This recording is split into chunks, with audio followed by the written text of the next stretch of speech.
All right, so this is I think a real example of a case, something I learned from Howard years ago about the sign of acute pulmonary embolism. And this was, of course, a retrospective observation. So this is the patient's chest radiograph when they presented. Oh, it says paused app. That's interesting. Let's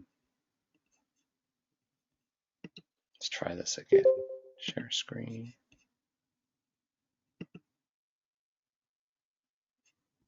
There. That looks okay. Okay, so we see a radiograph. And this was the radiograph at the time of coming in with chest pain. And then I'll put up the comparison. And it's an older image, but I think I can convince you that the interlobar pulmonary looks a lot fuller. It almost looks like there might be a mass there or something, but We don't see the comparison yet next to it. that's, So let's see why that is the case. Let's see if I do it like this. how I do. Yeah, but it's interesting. It won't show it if I put them up side by side. Oh, All right, well, another problem today. Anyway, this is the original one that you're seeing, and then this was the one when he presented. So arguably it looks a little denser. He had a CT angio that showed big clots, not a diagnostic problem, but that interlobar area is pretty expanded out there. So I think it's a real sign, not a particularly useful one, but, and like I said, not observed prospectively. But I don't know if it's convincing, but to me, that's still a very abnormal interface there.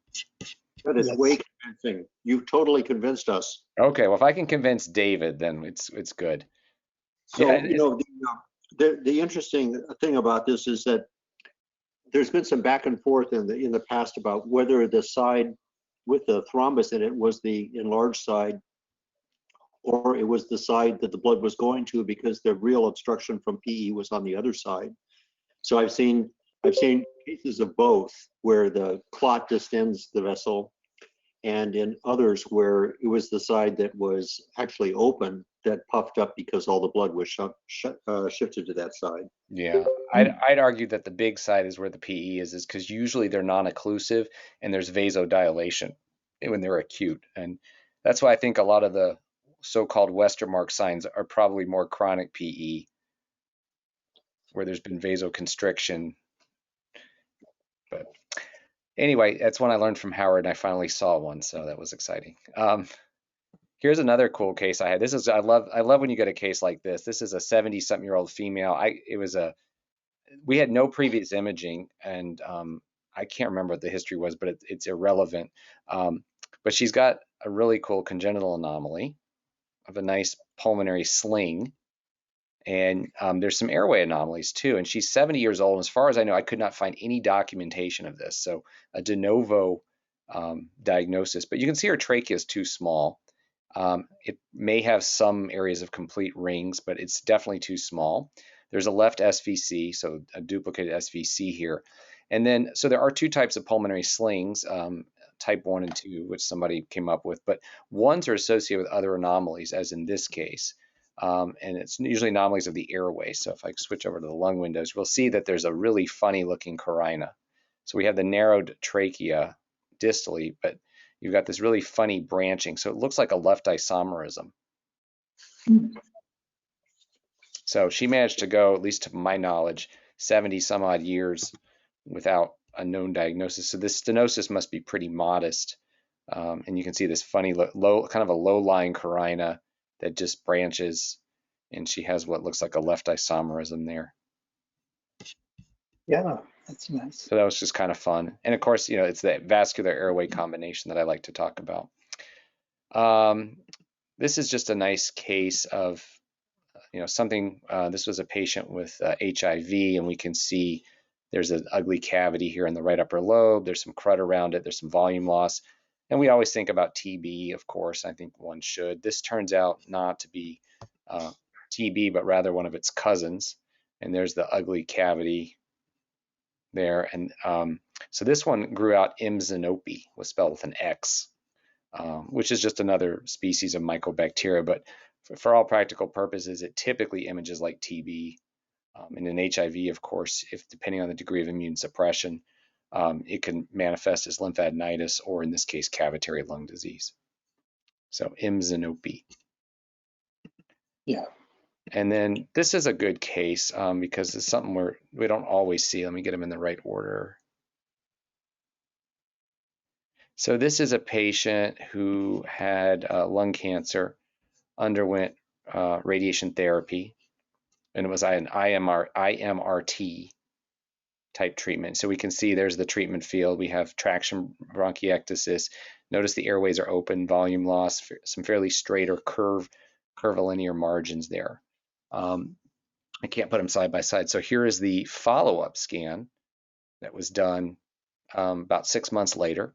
And you can see now we've lost those air bronchograms. And that's an important finding because even though we get a lot of distortion and fibrosis with radiation, we don't usually lose the airways. And you can see there's a cutoff. And now we have this more convex margin here. Yeah, that too, yeah. Yeah, so just going back to the other one, just showing you how those airways all vanish. So when I see that, that to me is a red flag that this is probably a recurrence. Other things you might look for are new outward growth, so anything that seems to be on the edge of the field that's projecting outwards, things like that. A discrete mass like this, I mean, you can actually measure across that area, it's bigger. So typically we go to FDG PET CT because sometimes it's hard to tell. I don't think this one was particularly challenging, but in this case, it helps with guiding the biopsies to confirm recurrence, if that is an important thing to know, because you can see a lot of this is a very necrotic mass, but there is active tumor on the edges, and you can imagine it'd probably be able to get a transbronchial biopsy and get tissue here, versus if all the tissue was out in the periphery, you'd probably have to take a CT route. So this is a local recurrence, and this was biopsied and confirmed. So something we don't see very often because the treatment's gotten pretty darn good. But I mean, risk factors are bigger tumors. One's closer to the hilum sometimes just because of margins, but and they, in their software and in their planning, treatment planning, of course, they take into account for respiratory motion or they gate the treatment. But these are the areas. And then you just have bad tumors that have radio-resistant cells. Hey, Jeff, how long after radiation were they? I'm trying to think. It was less than 2 years. This is Wow. This one. Let's see. The original one would have been. I mean, this is at least 6 months. So I think it was about a year. Jeff, what was the cell type on the? It was a non-small cell. That's all I have on it. That's it's a female, so probably an adeno. Okay. All right. That is what I have. I've got a couple of quickies. Okay.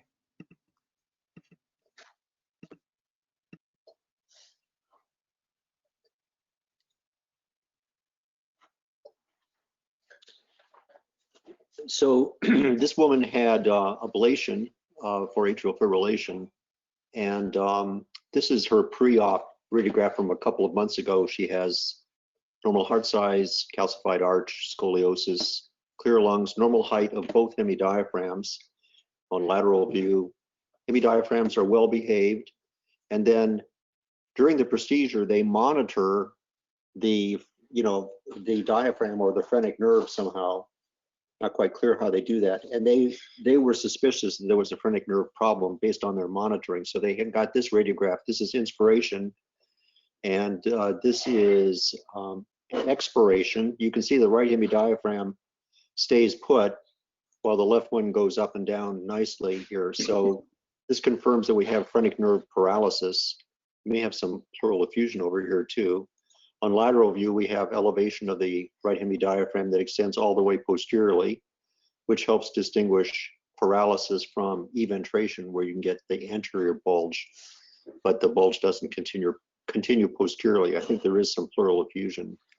So I understand that, I think from looking this up in the past, I haven't looked it up again, that people can recover from this if the sheath of the phrenic nerve is intact, if it's not disrupted by being transected from surgery or stretching, then the phrenic nerve can regrow using that sheath and can, you know, at some number of millimeters per week or something like that, and can get back to supplying the diaphragm. So this may be reversible. On the other hand, maybe it's a thermal injury that, you know, is transient and that the person hasn't really killed those nerve fibers, and it may come back in a few days. So at this point, we don't have any follow-up, but I've shown cases before, and I think the case I've shown before of ablation-induced hemidiaphragm paralysis was on the left. I'll have to go back and check that. This one's on the right. Okay. Yeah, very nice example of that complication. And then I wanted to show you this case of a fellow who had ablation back in June or July, and then has this radiograph because he had some chest discomfort and so forth in November. So this is November's radiograph. You can see there's some mediastinal widening here. There's maybe some pleural effusion. There's some atelectasis down here. Little pleural effusion on the other side too. So you got a CT around the same time as that chest radiograph, and it shows this big mass around the aorta. Pretty good looking aorta, a little bit of calcium there, but good caliber. Doesn't look as if there's any pre-existing aortic disease except for a little atherosclerosis there. And you can see that this big mass is leaning on his left atrium. And this is air in the esophagus. If we track that, we can see it in esophagus above where the mass starts, through the mass, and then we can connect this gas collection back to the, we can connect it back to the esophagus emerging down here and going to the stomach. So it looks as if the esophagus is being flattened by this thing. It's being compressed, but the esophagus seems to be intact, and this is not ectopic gas, this is intraluminal gas. And we have bilateral pleural effusions. And then the outside people also got this MR study. So here it is on T1 imaging, and then on T2 imaging, you know, it's patchily bright, and there's this the actual complex collection here in the right pleural space.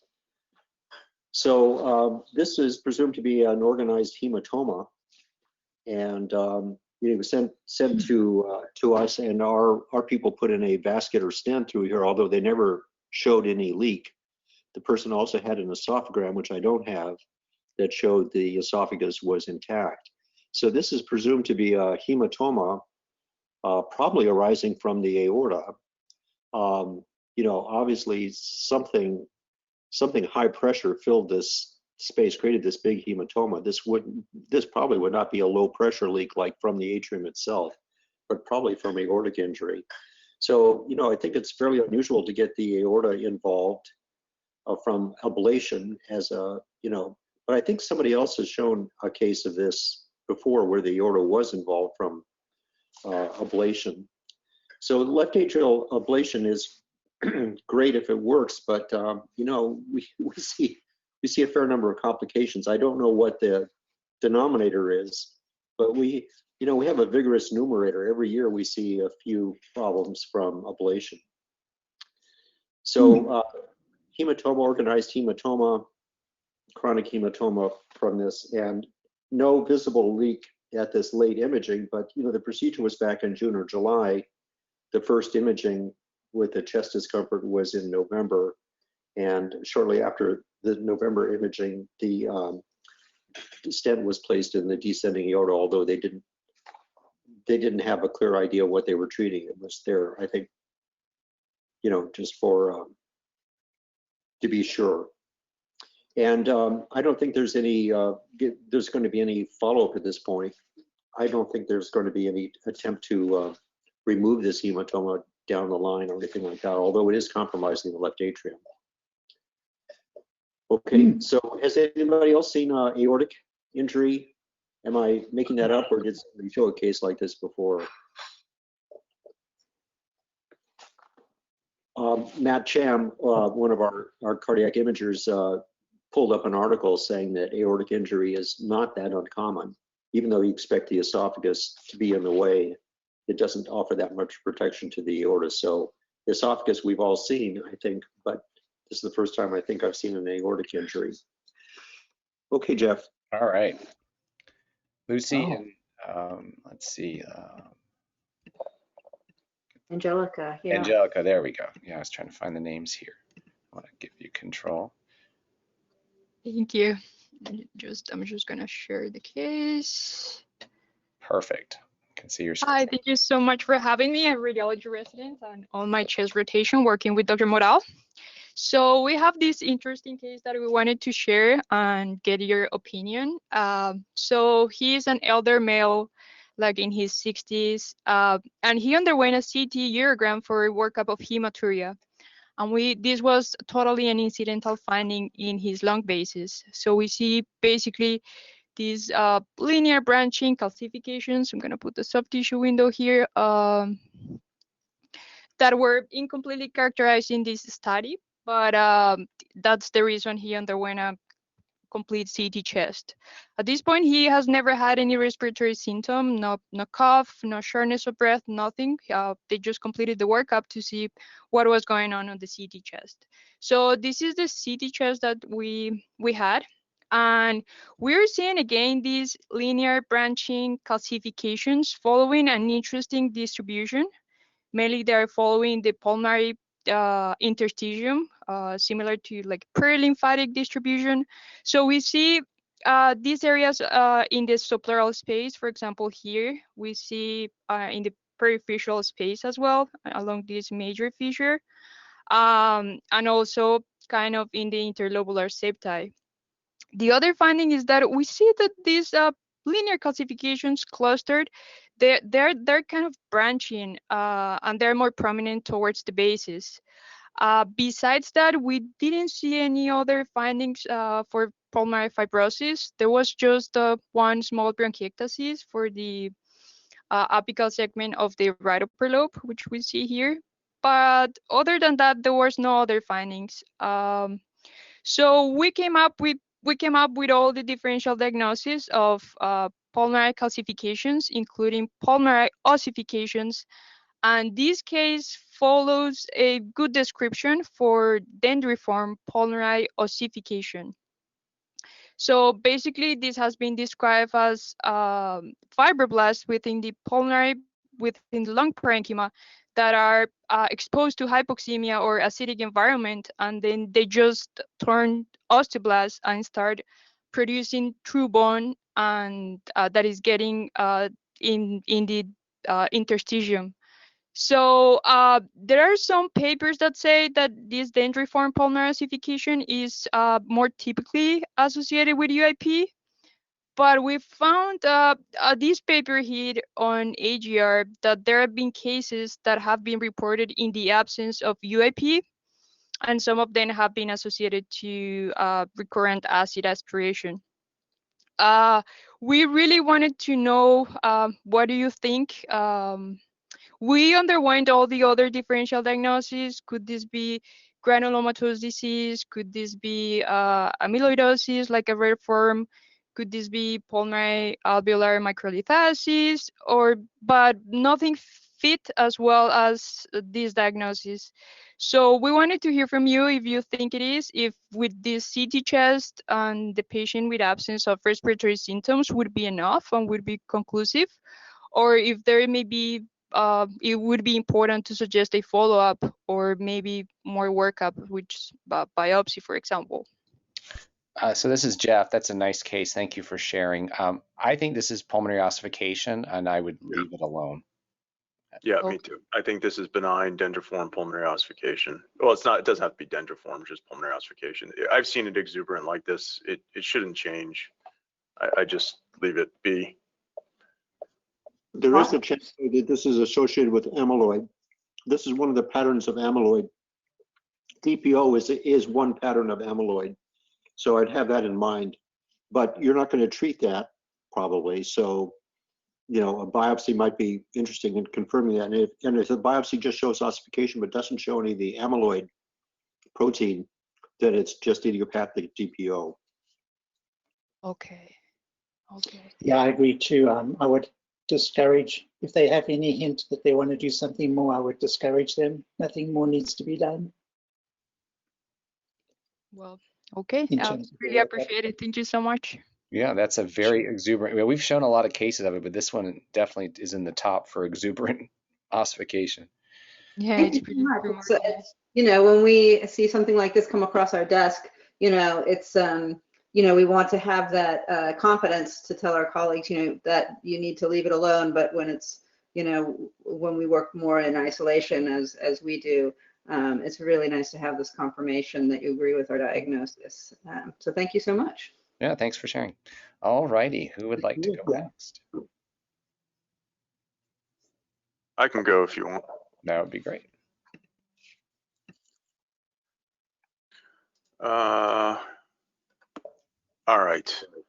This is just a nice plain film case with a nice correlation on CT. So this is a patient with who had undergone a heart transplant many years before. He has a history of Marfan's. And this study was called, many years ago, was called relatively normal, except for the calcification here. One thing to notice here, which is very subtle, is that there's a little bit of a kind of disruption of the calcification. Now, if you follow that over the years, this is 2018, you can see that maybe that disruption in that soft tissue associated was getting bigger. And this is when I saw it and was concerned about pseudo-aneurysm here. And then this is the most recent study where you can see that there's a clear disruption here within the calcification, which I'll show you where it is. It looks like it's actually just a densely calcified aorta, but it's actually, which it is, but this is actually all false lumen. It's a densely calcified false lumen. And then you can see that this soft tissue here has continued to increase in size. Here is the study from, I didn't have the older study. Here's an older study from 2018, where you can see that this is patient had a history of Marfan's, had a aortic root and aortic valve replacement for the type A dissection, and then this false lumen has dramatically calcified, and you get to the descending portion, and you can see that there is this little defect here, which is that little disruption that we saw in the radiograph. And here's the most recent study, and this thing has continued to grow over the years. So it's interesting for two reasons. One, I don't think I've seen a false lumen calcify that intensely and that diffusely. There's still flow in it. And then you can see that that disruption there has obviously over the years, actually not that many years, 2 years, become much, much larger. So the surgeons, I don't know, there's not a good way to get to this. If you think about it, I mean, there's no interventional approach to this. You can't stent this because you'd just be stenting the lumen. And this false lumen isn't going to compress, given that it's just a dense calcified tube. I'm not really sure what they're waiting for. I guess it hasn't, I mean, it is ruptured technically. I mean, this is a pseudo-aneurysm. I have pretty much no doubt about it. Given the disruption and the calcification, I just an interesting plain film finding with kind of a nice CT correlation. Yep, that's very curious. Seth, given that there's no flow in that false lumen. No, there is flow. Oh, there is. Okay, good. I was just wondering. No, sorry. Unfortunately, all we have is early arterial phase studies. But there is going to, and there are varying degrees of early arterial phase, but they all show that there's flow in the I was wondering what the force was that was causing the progressive expansion. Yeah, you're right. Unfortunately, we never got it. None of these, oh, don't crash on me. None of these studies have a delay, which, it'd be great if I knew it was this guy, because I definitely would have gotten a delay. But like here, you can see there's contrast to pacification kind of a little bit more, but it's interesting kind of in that region of, so here you can see a little bit of, this is still pretty early arterial phase. You still see some contrast to pacification. Again, I'm sure if we got a phase, 20, 30 seconds later, it would be, you wouldn't see a pacification probably in the pseudoaneurysm, but, or maybe just a little bit, but you would definitely see some in the lumen.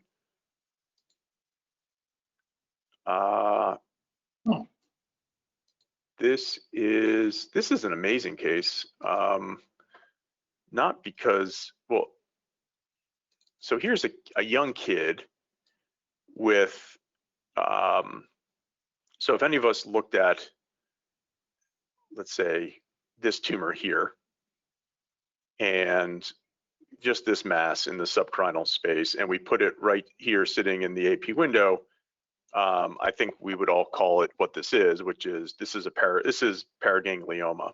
And this is a widely metastatic paraganglioma in a patient with a, I don't even have, some sort of mutation.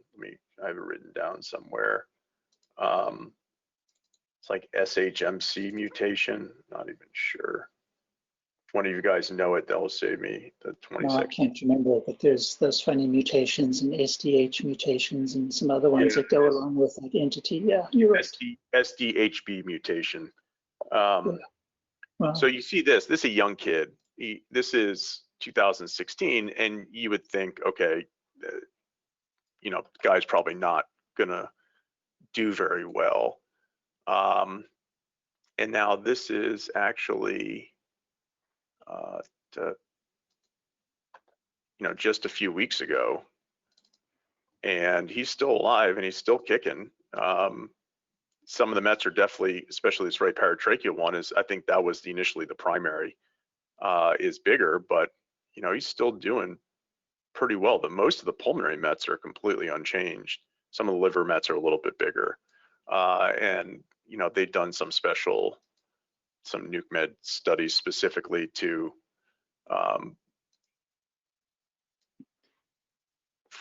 did it not come out fused?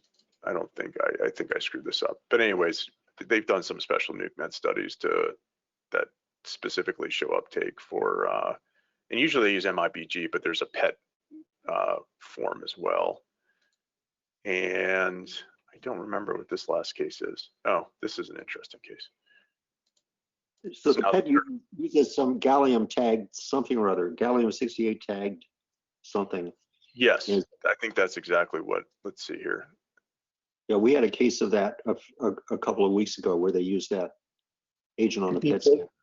It could be dotatate. That's what it was, right? That's the one. Does that sound right? Dotatate. Yeah, Right. I would have to look, but I think you guys are probably right. I didn't have it, but it wasn't a standard PET.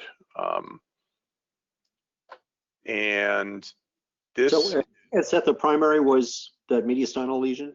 I think so. That's what the old history said, that the primary was in the mediastinum, but they didn't have imaging for that, so I don't know which one in the mediastinum it was. I would have thought maybe adrenal and would have been a pheo, and then everything else would have been whatever Mets, but they were calling it primary mediastinal paraganglioma with metastasis. See, this is There's a guy over here that describes some of those genetic mutations. He's got a clinic for that. And I forget what the inheritance is, but they scan family members with chest and abdominal MRI once a year, something like that. We do that. We have like one or two families here, the same thing, where it says, eval for paraganglioma, and they give the same mutation, the same gene mutation. Yep. So this is the third case I've seen of this, the chest radiograph that shows some degree of nodularity. There's some fibrotic changes. You can kind of see some retraction in the hilum, but the interesting thing really is the CT. Where is the oldest CT? This is quite old. And kind of a bizarre look. There's the fibrotic change, but I think the most conspicuous finding is the areas of kind of these lobular hyperattenuating lobules with some, will look like pretty pronounced sparing of the septa. And then as we get to later on,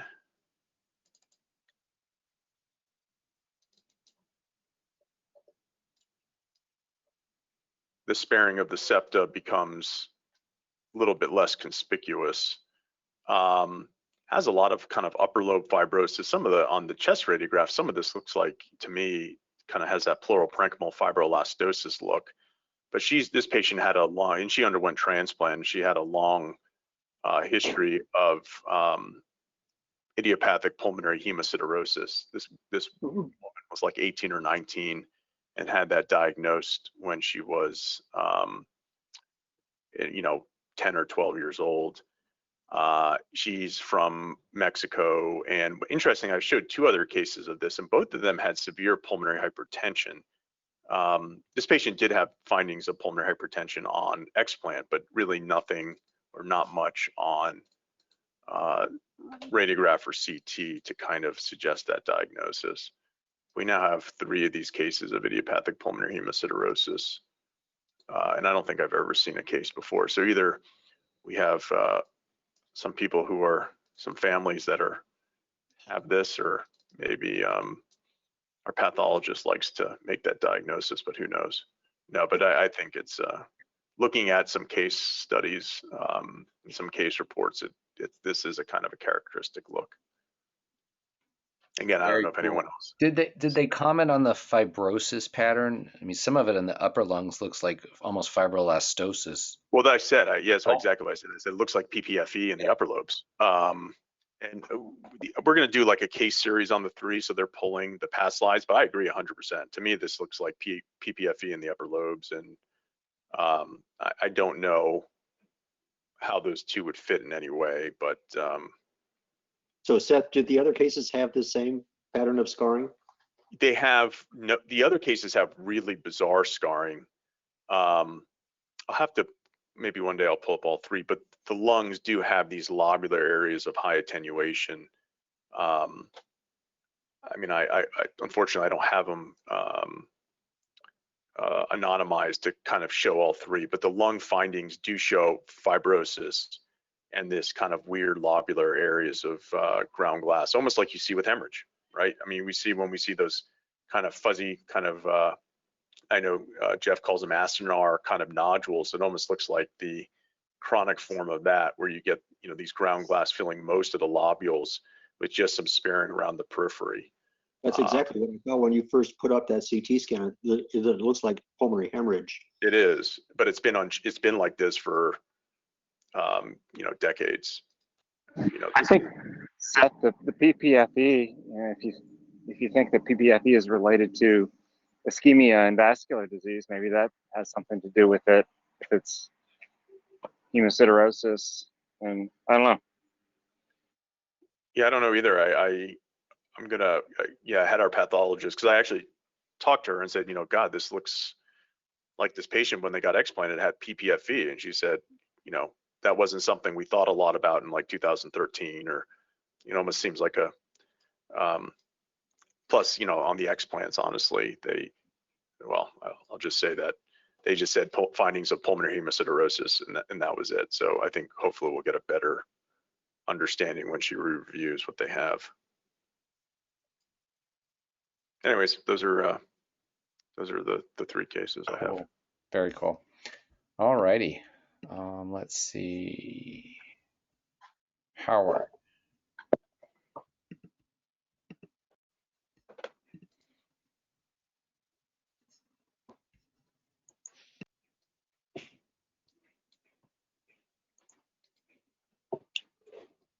So the first one I'll show is this one. And you'll see that most of the disease is in the lower lung zones, and the opacities have that morphology. So context, of course, is really important. And the first thing I saw when I looked up the clinical note was that this patient presented with skin lesions and had a biopsy, but the rheumatology consult person described Groton's papules and mechanics hands. And certainly a reasonable reflex when you get that kind of clinical context and that clinical information is we would think of the anti-synthetase syndrome, in which these opacities represent probably a combination of both cellular, NSIP, and organizing pneumonia. But it turned out on serological testing that he didn't have that antibody, but he did have, and the only one that was positive was the anti-MDA5. So he has the amyopathic MDA5 associated disorder. And we know that's a particularly bad one to have, that is the MDA5, because sometimes the lung disease can be very progressive and severe. And let me just try and disentangle this. And the time period here is April to December. And you can see that in spite of the fact that he's being treated with prednisone and mycophenolate, that he's progressing. There's new disease in the upper lungs that was not there before, and findings very consistent with an extensive fibrosing NSIP pattern now in the lower lung zones. So we've shown some cases of this MDA5 associated disease, and I've shown one case where the person really presented with acute respiratory failure and was promptly intubated, and he had skin necrosis, had really bad disease. So when I see this, things are progressing in spite of therapy with that antibody, it's not a good thing. So this one turned out to be MDA5 associated dermatopulmonary syndrome, as it were, amyopathic. I think David has shown a couple of cases of this, I think, too. No, this is a very nice case. And the other cases were also NSIP pattern. And sometimes they progressed in weeks. 2 weeks later, they were much, much worse. Yeah. Yeah, that's been my experience too. And like your case there, it almost looks like they have some areas of organizing pneumonia as well, suggesting there's a lot of active inflammation. And like as David says, it moves rather quickly. Yep, that's right. So not a good sign to progress like this in spite of therapy. They're obviously going to have to go to some bigger guns, and I'm not sure what that might be. Maybe cyclophosphamide or other agents to try and do something about this.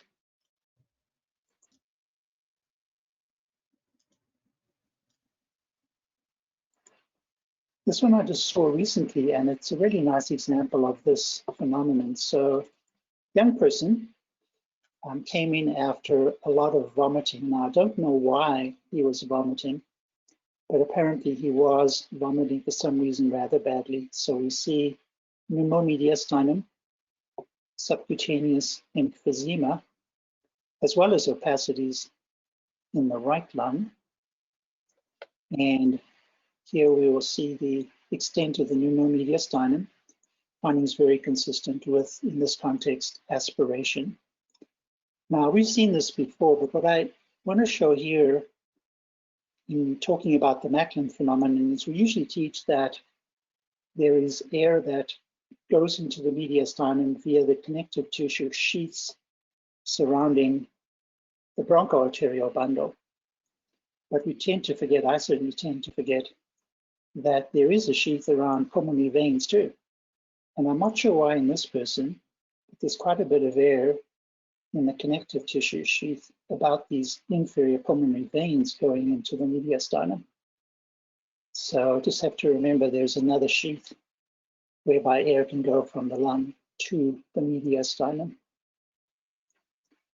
And the other thing that was called here, erroneously, I believe, was a small amount of apical pleural air. But if we look at that and we see the tissue in that space, that's very consistent with extrapleural, not intrapleural air.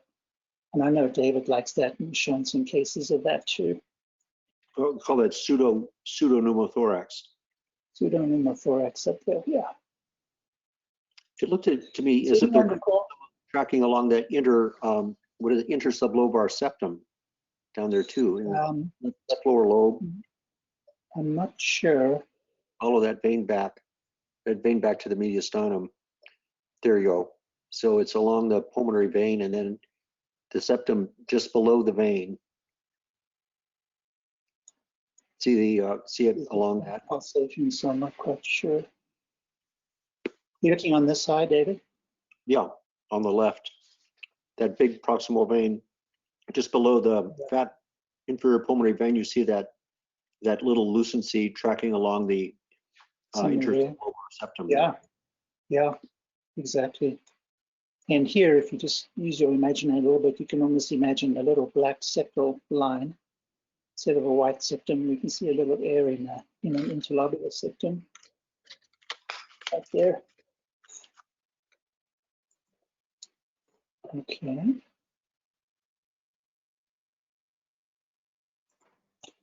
Here's a case which is one where not being able to see one finding is entirely expected. So trauma patient, no, never mind, this is a different one. Let me show you this one first.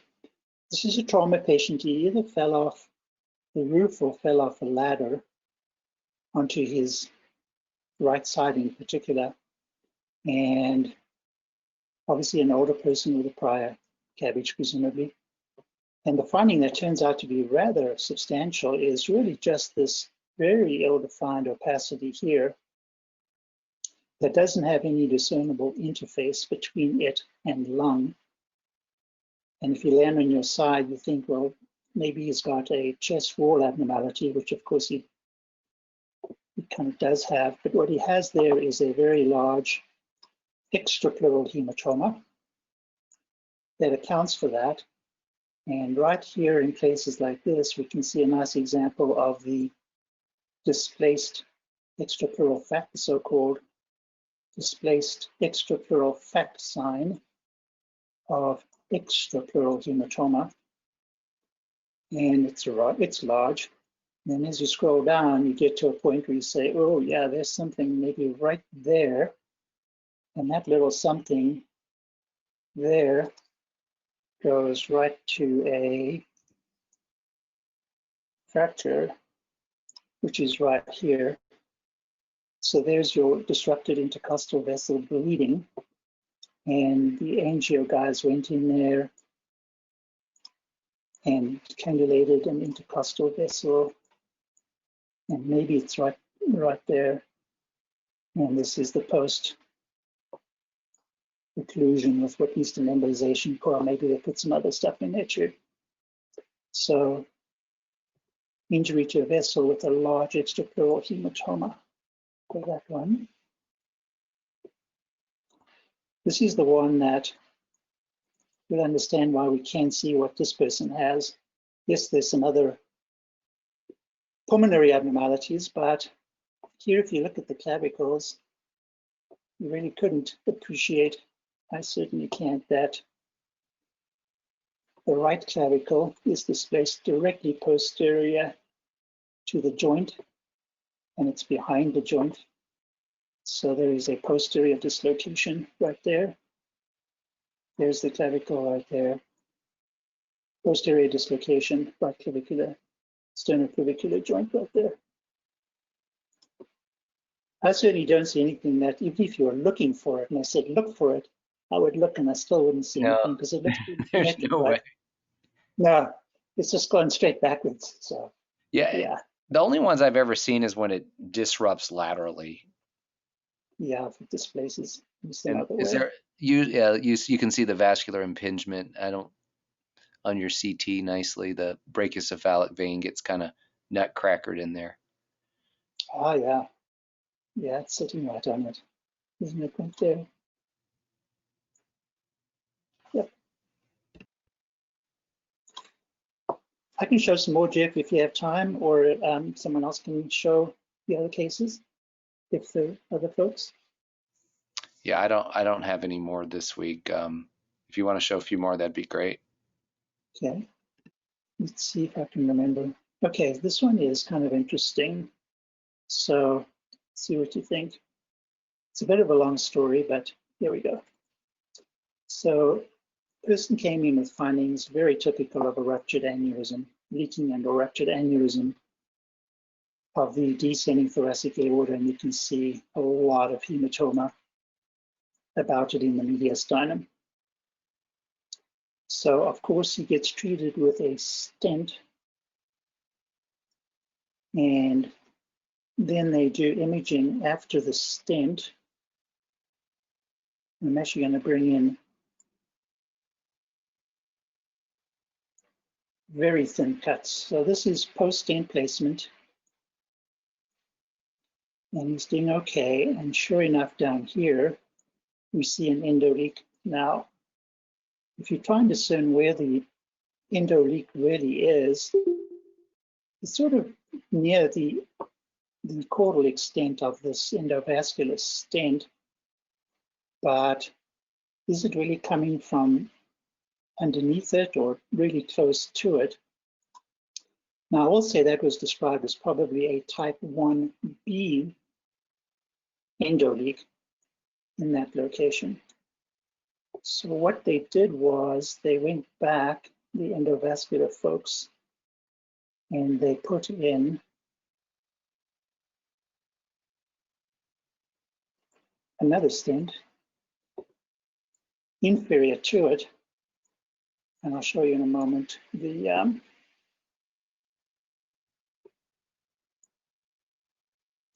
trying to get that not synced. I'll figure it out.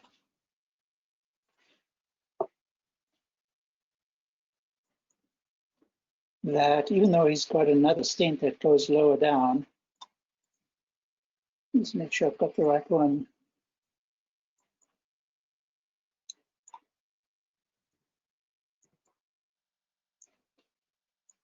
They still have an endoleak.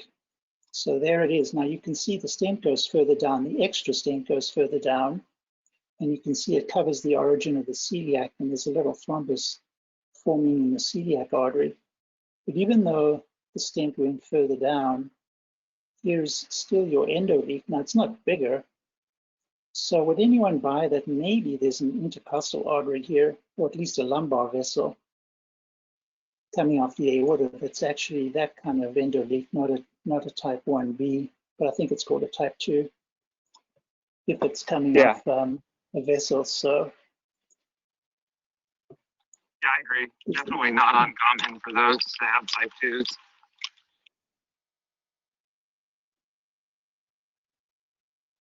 So type 2 coming from a lumbar vessel right there, just filling in from a lumbar. Is that what you, Travis?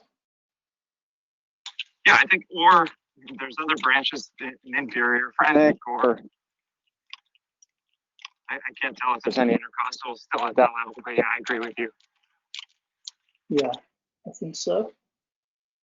They decided to leave that. Now, if you're pretty confident it's a type 2 rather than a type 1A, those are typically just managed expectantly. They wouldn't go in.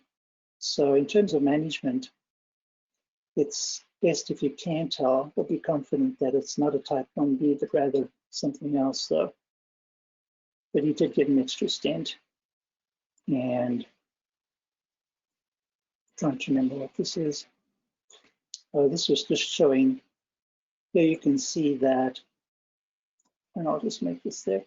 The extra stent that they put in that went a little bit lower down is this one here. So they put that one extra stent in there. But as you can see, the endoleak is still there. But he's doing okay, and they discharged him. So it's a little enigmatic, but there you are. This one is, let's see if this one is. Okay, this one is a person that was brought to hospital after his house got on fire. So he was rescued when they got him out of his house. He had soot all over. I think his skin was burnt, but clearly he had been in the burning house. Now this turns out to be an unrelated item from a previous occlusion of an AVM by history. And that certainly looks like a kind of an unplatzer device or something like that. But what I want to show you here in this particular context is just a nice example of a very extensive airway injury. So if you look at these bronchial walls, you can see how extensive the edematous and burned these bronchi are. In fact, let me just go up here 1 second. If you actually look inside the trachea, there's almost, you can almost see the irregularity in the bone mucosa there, making sort of some irregularity. And then you can see the very extensive airway injury involving multiple generations of segmental bronchi, just all the way down. So a thermal bone injury from a house fire. Wow, I I'm don't showing think you I've here. seen that much airway injury from like on imaging. It's pretty bad, huh? Did the patient develop anything later on, like edema from like sort of a more parenchymal injury or acute lung injury?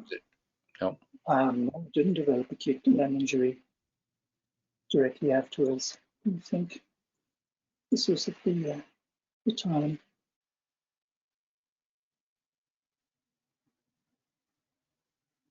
Yeah, I was very impressed by that. Okay, Jeff, those are mine for this week. All right, excellent.